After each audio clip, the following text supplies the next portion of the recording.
I always wear a hat when I run on the trails in the woods. And the reason I wear a hat is because I have this fear that I'm going to run between two trees in which there's this just freshly woven spider web. And I'm going to break it, and this really juicy spider is going to fly up and land squarely on top of this beautiful, luscious head of hair of mine. Now, you don't know it to look at it, but like this is the bomb hair. It's thick, it's not going anywhere, it's firmly planted, and I mean, you could feel it during the food part. So then the spider's gonna be like, this is pretty awesome. And it's gonna burrow down and it's gonna lay eggs in my scalp, and 2 weeks later, I'm gonna be picking produce at Whole Foods, and I'm gonna scratch my head, and all of a sudden, 200 baby spiders are gonna come streaming down my face. That's why I wear a hat. Okay, so one time, it's like mid-August 2012, and I'm running in the woods, I'm about a mile in, and all of a sudden I feel this on my head, and then my hat's gone. So I stop, I turn around, I bend down to pick up my hat, and it's not there. Then I think, oh, maybe I grazed a branch that was hanging and I didn't see it, so I looked up, no branch.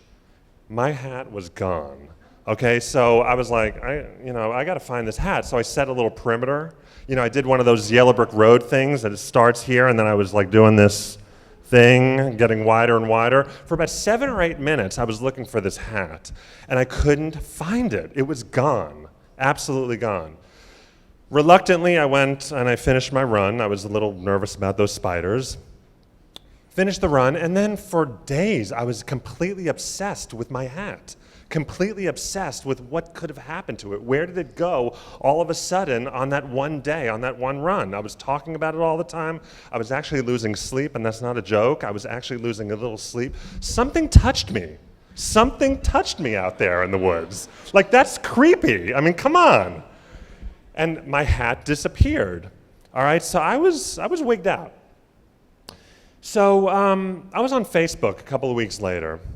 It was August 26, 2012. I was on Facebook. I hate Facebook. All right, I hate it. And the reason I hate it is because either I read a post and I'm like, who cares? Or I read a post and I feel horrible about my life, right? I mean, that's Facebook, right? So I was having this moment of self-loathing, and I was scrolling down, and I came across this post from a woman named Mary, who I actually know. I mean, I don't know most of my Facebook friends. I mean, do you? I know her. She lives in Greensboro. And this is the post that I read. She said, last night I was sitting in the kitchen, and I saw a brilliant light shining through the window. So I went outside onto the front porch to get a closer look, and when I went outside, I looked up, and I saw the most brilliant and intense light coming from the moon. It was incredible. Then I went inside and went to bed. The next morning I woke up and found out that Neil Armstrong had passed away the day before. I believe that the moon was shining a brighter light last night in honor of his fallen comrade, RTP Neil Armstrong. And I was like, are you out of your mind, Mary? This is the stupidest thing I've ever heard. This is crazy. Oh my God. And I was like, of course, like mocking her to myself, like quietly. And then I thought, actually Mary's just doing what I had been trying to do all this time with my hat.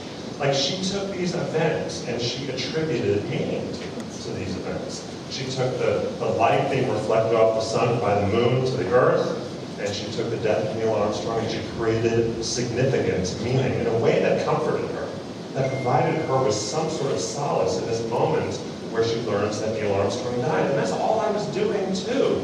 I was like, something happened to me, I don't know what it is, I need to figure it out, I can't settle until I do. And that's what stories are. I mean, a lot of us are sitting here thinking that stories are just a series of events. That's a narrative where this happened, this happened, this happened. But a story is actually a perspective. It's shining a light on events. If we don't attribute meaning to the things that happen to us, we're not actually telling a story, right? And it's so interesting that that's what I do for a living. And in this moment with the hat, I was so unsettled because I made my entire life's work about finding meaning in the events that happen. And And this one thing was sticking with me. I couldn't figure it out. And so Mary just highlighted the fact that that's why I was having such a hard time. You know, I mean, what? And who am I? Are we done already? Who am I, you know, to say that that didn't happen, that's not true, that Mary's story wasn't true? I mean, I'm not a rational human being, that's who I am,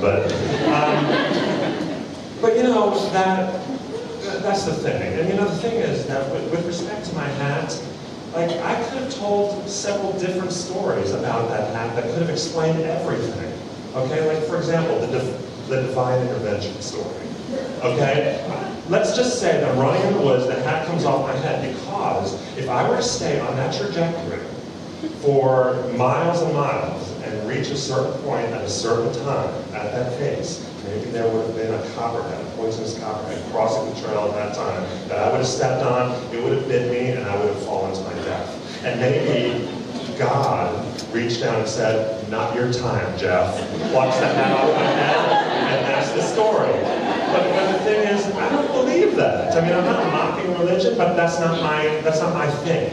You know? Like, I could tell the divine intervention story, I could tell the ghosts of Carolina North Forest story, or I could tell you the story about losing my hat in the woods, as a springboard to discuss the nature of stories and storytelling and what is a story and what isn't a story. But look, I mean, you guys are an intelligent group of people, you're a discerning audience, and I want you to get your money's worth, right? You know. I know what happened to my hat. A couple of weeks after this whole thing happened, after the Neil Armstrong thing, I was talking to a friend, and I told him about this whole thing. He's like, "I know what happened to your hat." And I was like, "Do tell, I'm dying to know." And he's like, "There are a bunch of guys that run in the same woods that have reported having their hats taken off of their heads." And it was so many people that it was written about in Chapel Hill News and picked up by the News and Observer. These people had their hats taken off their heads by an owl. An owl. Now, I have no idea if an owl took the hat off my head. I can neither confirm or deny the presence of an owl. Everything about what happened to me is consistent with an owl attack.